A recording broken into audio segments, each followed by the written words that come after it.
NEET exam ಅಕ್ರಮ ಖಂಡಿಸಿ ಇವತ್ತು ಯುವ ಕಾಂಗ್ರೆಸ್ನಿಂದ ಬೃಹತ್ ಪ್ರತಿಭಟನೆ ನಡೆಯಲಿದೆ. ಬೆಳಗ್ಗೆ 11 ಗಂಟೆಗೆ ಫ್ರೀಡಂ ಪಾರ್ಕ್ನಲ್ಲಿ ನಡೆಯುವ ಪ್ರತಿಭಟನೆಗೆ ಸಿಎಂ ಸಿದ್ದರಾಮಯ್ಯ, ಡಿಸಿಎಂ ಡಿಕೆ ಶಿವಕುಮಾರ್ ಮತ್ತು ಸುರ್ಜೇವಾಲಾ ಸೇರಿ ಅನೇಕರು ಭಾಗಿಯಾಗಲಿದ್ದಾರೆ. ಇನ್ನು ಪ್ರತಿಭಟನೆ ಹಿನ್ನೆಲೆ ಫ್ರೀಡಂ ಪಾರ್ಕ್ ಸುತ್ತಮುತ್ತಲಿನ ರಸ್ತೆಗಳ ಸಂಚಾರ ಮಾರ್ಗಗಳಲ್ಲಿ ಕೆಲ ಬದಲಾವಣೆಯನ್ನ ಮಾಡಲಾಗಿದೆ. ಜೈಲಲ್ಲಿ ದರ್ಶನ್ ವಿಜಯಲಕ್ಷ್ಮಿ ವಾರ್ಷಿಕೋತ್ಸವವನ್ನ ಆಚರಿಸಿಕೊಂಡಿದ್ದಾರೆ. ಇದೇ ವೇಳೆ ರಸ್ತೆಯಲ್ಲಿ ದರ್ಶನ್ ಅಭಿಮಾನಿಯೊಬ್ಬ ಕಣ್ಣೀರು ಹಾಕಿದ್ದಾರೆ. ಕಣ್ಣೀರಿಟ್ಟ ಅಭಿಮಾನಿಯನ್ನ ವಿಜಯಲಕ್ಷ್ಮಿ ಸಂತೈಸಿದ್ದಾರೆ. ದರ್ಶನ್ ನೋಡಲು ತೆರಳಿದ್ದ ವಿಜಯಲಕ್ಷ್ಮಿ ಅವರನ್ನ ರಸ್ತೆಯಲ್ಲಿ ಅಭಿಮಾನಿಯೊಬ್ಬ ತಡೆದು ಫೋಟೋ ನೀಡಿ ಶುಭ ಹಾರೈಸಿದ್ದಾರೆ. ಬಳಿಕ ಕಣ್ಣೀರಿಡುತ್ತಾ ಇದ್ದವನಿಗೆ ಸಮಾಧಾನ ಪಡಿಸಿದ್ದಾರೆ. ಯಾಕೋ ಮಗ ಬರ್ತಾರೆ ಇರುವಂತ ಸಮಾಧಾನ ಹೇಳಿದ್ದಾರೆ. ಬಾಗಲಕೋಟೆ ಜಿಲ್ಲೆಯಾದ್ಯಂತ ಲೋಕಾಯುಕ್ತರು ಭರ್ಜರಿ ಬೇಟೆ ನಡೆಸಿದ್ದಾರೆ. ಅಕ್ರಮ ಮರಳು ಅಡ್ಡೆಗಳ ಮೇಲೆ ದಿಢೀರ್ ದಾಳಿ ನಡೆಸಿದ್ದಾರೆ. ಜಿಲ್ಲೆಯ ಬಾದಾಮಿ, ಜಮಖಂಡಿ, ಮುಧೋಳ, ಇಲಕಲ್ಲ ಹಾಗೂ ಹುನಗುಂದ ತಾಲೂಕುಗಳಲ್ಲಿ ಏಕಾಏಕಿ ರೇಡ್ ಮಾಡಲಾಗಿದೆ. ಒಟ್ಟು 36 ಸ್ಥಳಗಳನ್ನ ಗುರುತಿಸಿ 24 ಪ್ರದೇಶಗಳ ಮೇಲೆ ಒಟ್ಟು 28 ತಂಡಗಳ 90 ಸಿಬ್ಬಂದಿಗಳು ದಾಳಿ ಮಾಡಿದ್ದಾರೆ. ಮಿಟ್ಟೆ ಗ್ಯಾಂಗ್ಗೆ ದೊಡ್ಡಬಳ್ಳಾಪುರ ಗ್ರಾಮಾಂತರ ಠಾಣಾ ಇನ್ಸ್ಪೆಕ್ಟರ್ ನವೀನ್ ಎಂಬಿ ಖಡಕ್ ಎಚ್ಚರಿಕೆಯನ್ನ ನೀಡಿದ್ದಾರೆ.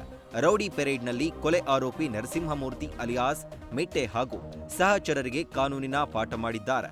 ಮತ್ತೆ ಬಾಲ ಬಿಚ್ಚಿದ್ರೆ ಜೈಲಿಗೆ ಕಳಿಸುವ ವಾರ್ನಿಂಗ್ ಕೊಟ್ಟಿದ್ದಾರೆ. ಬೈಕ್ನಲ್ಲಿ ಹೋಗುತ್ತಿದ್ದ ವೇಳೆ ಮಹಿಳೆಯ ಚಿನ್ನದ ಸರ ಕಿತ್ತುಕೊಂಡು ಪರಾರಿಯಾಗ್ತಾ ಇದ್ದ ಕಳ್ಳನನ್ನ ಸಾರ್ವಜನಿಕರು ಬೆನ್ನಟ್ಟಿ ಹಿಡಿದಿದ್ದಾರೆ. ಹಾವೇರಿ ಜಿಲ್ಲೆ ಹಿರೇಕೆರೂರು ತಾಲೂಕು ಚನ್ನಳ್ಳಿ ಮತ್ತು ವರಹ ಗ್ರಾಮದ ರಸ್ತೆಯಲ್ಲಿ ಈ ಘಟನೆ ನಡೆದಿದೆ. ನಿರ್ಜನ್ ರಸ್ತೆಯಲ್ಲಿ ರಾಧಾ ಎಂಬ ಮಹಿಳೆಯ 40 ಗ್ರಾಂ ಚಿನ್ನವನ್ನ ಆರೋಪಿ ಕದ್ದು ಪರಾರಿಯಾಗ್ತಾ ಇದ್ದ. ಈ ವೇಳೆ ಮಹಿಳೆಯ ಕೂಗಾಟದಿಂದ ಸ್ಥಳೀಯರು ಆರೋಪಿಯನ್ನ ಬೆನ್ನಟ್ಟಿ ಹಿಡಿದಿದ್ದಾರೆ. ನಟ, ನಿರ್ಮಾಪಕ ದಿಲೀಪ್ ರಾಜ್ ಅಗಲಿಕೆಯ ನೋವು ಮಾಸುವ ಮುನ್ನವೇ ಕನ್ನಡ ಚಿತ್ರರಂಗ ಹಾಗೂ ಕಿರುತೆರೆಗೆ ಮತ್ತೊಂದು ಆಘಾತ ಎದುರಾಗಿದೆ. ಕನ್ನಡ ಸಿನಿಮಾ ಹಾಗೂ ಕಿರುತೆರೆ ಧಾರಾವಾಹಿಗಳಿಗೆ ಸಂಭಾಷಣೆಗಾರರಾಗಿ ಗುರುತಿಸಿಕೊಂಡಿದ್ದ ಟಿಜಿ ನಂದೀಶ್ ನಿಧನರಾಗಿದ್ದಾರೆ.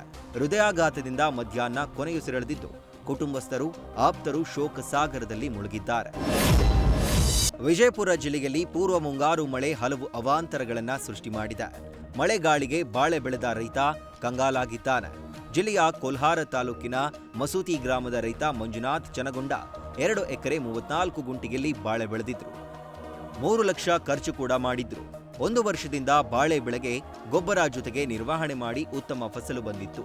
ಇನ್ನೇನು ಬಾಳೆ ಬೆಳೆ ಕಟಾವು ಮಾಡಬೇಕು ಅನ್ನುವಷ್ಟರಲ್ಲಿ ಭಾರೀ ಮಳೆ ಗಾಳಿಗೆ ಬಾಳೆ ಬೆಳೆ ನೆಲಕಚ್ಚಿ ಹಾಳಾಗಿದೆ. ಮಣಿಪಾಲದ ಟೈಗರ್ ಸರ್ಕಲ್ ಸಮೀಪ ನಗರಸಭೆ ಅಧಿಕಾರಿಗಳು ತೆರವು ಕಾರ್ಯಾಚರಣೆಯನ್ನ ನಡೆಸಿದ್ದಾರೆ. ಪಾದಾಚಾರಿ ಮಾರ್ಗಗಳನ್ನ ಅತಿಕ್ರಮಿಸಿ ಅನಧಿಕೃತವಾಗಿ ವ್ಯಾಪಾರ ನಡೆಸ್ತಾ ಇದ್ದ ಅಂಗಡಿಗಳನ್ನ ತೆರವು ಮಾಡಿದ್ದಾರೆ. ಫುಟ್ಪಾತ್ಗಳನ್ನ ಅತಿಕ್ರಮಿಸಿ ತರಕಾರಿ ಸೇರಿದಂತೆ ವಿವಿಧ ವಸ್ತುಗಳ ವ್ಯಾಪಾರವನ್ನ ನಡೆಸಲಾಗ್ತಾ ಇತ್ತು. ಇದರಿಂದ ಪಾದಾಚಾರಿಗಳ ಸಂಚಾರಕ್ಕೆ ತೊಂದರೆ ಉಂಟಾಗ್ತಾ ಇತ್ತು. ಈ ಹಿನ್ನೆಲೆ ನಗರಸಭೆ ಅಧಿಕಾರಿಗಳು ಮಣಿಪಾಲ ಪೊಲೀಸ್ ಠಾಣೆಯ ಪೊಲೀಸರ ಸಹಕಾರದೊಂದಿಗೆ ಸ್ಥಳಕ್ಕೆ ತೆರಳಿ ಅತಿಕ್ರಮಣವನ್ನ ತೆರವುಗೊಳಿಸಿದ್ದಾರೆ. ಕೂಲಿ ಕಾರ್ಮಿಕ ದಂಪತಿಯ ಮದುವೆಯ ವಾರ್ಷಿಕೋತ್ಸವವನ್ನ ಗ್ರಾಮಸ್ಥರು ಮಾಡಿದ್ದಾರೆ. ಹಾವೇರಿ ಜಿಲ್ಲೆ ಹಿರೇಕೆರೂರು ತಾಲೂಕಿನ ಮತ್ತಿಹಳ್ಳಿ ಗ್ರಾಮದಲ್ಲಿ ನಡೆದ ವಿಭಿನ್ನ ಮದುವೆಯ ವಾರ್ಷಿಕೋತ್ಸವ ಕಾರ್ಯಕ್ರಮ ನಡೆದಿದೆ. ಪರಸಪ್ಪ 74 ವರ್ಷ ಮತ್ತು ಲಕ್ಷ್ಮಮ್ಮ 65 ವರ್ಷದ ಕಾರ್ಮಿಕ ದಂಪತಿಯ 40ನೇ ವಾರ್ಷಿಕೋತ್ಸವವನ್ನ ಪರಸ್ಪರ ಹಾರ ಹಾಕಿಸಿ ಆರತಿ ಮಾಡಿ ಆಚರಿಸಿದ್ದಾರೆ. ಚಿಕ್ಕಬಳ್ಳಾಪುರ ಜಿಲ್ಲೆ ಗುಡಿಬಂಡೆ ಪಟ್ಟಣ ಹೊರವಲಯದ ಗ್ರಾಮ ದೇವತೆ ಎಡಗೂರ ಅಕ್ಕಾಯಮ್ಮ ದೇವಿಯವರ ವಾರ್ಷಿಕೋತ್ಸವ ಪ್ರಯುಕ್ತ ಕಾಯುಟ್ಲು ಪರಿಷೆಯ ಜಾತ್ರೆ ಏರ್ಪಡಿಸಲಾಗಿತ್ತು. 60 ಅಡಿ ಎತ್ತರದ ಉಟ್ಲು ಮರದ ಮೇಲೆ ತಿರುಗುವ ರಾಟಿಯ ಮೇಲೆ ಹಲವರು ಕುಳಿತು ಹಗ್ಗದಿಂದ ಕಟ್ಟಿದ ತೆಂಗಿನಕಾಯನ್ನ ತಿರುಗಿಸುತ್ತಿದ್ರೆ ಕೆಳಭಾಗದಲ್ಲಿ ಉದ್ದದ ಕಟ್ಟಿಗೆಗಳಿಂದ ತೆಂಗಿನಕಾಯನ್ನ ಒಡೆಯುವ ಸ್ಪರ್ಧೆ ನೋಡುಗರ ಗಮನ ಸೆಳೆಯಿತು. ಇನ್ನು ಜಾತ್ರೆಯಲ್ಲಿ ಸಾವಿರಾರು ಭಕ್ತರು ಭಾಗವಹಿಸಿ ಏಡುಗರ ಅಕ್ಕಾಯಮ್ಮ ದೇವಿಯ ದರ್ಶನ ಪಡೆದು ದೀಪಾರತಿ ಮಾಡಿ ಉತ್ತಮ ಮಳೆ ಬೆಳೆಗಾಗಿ ಪ್ರಾರ್ಥಿಸಿದರು.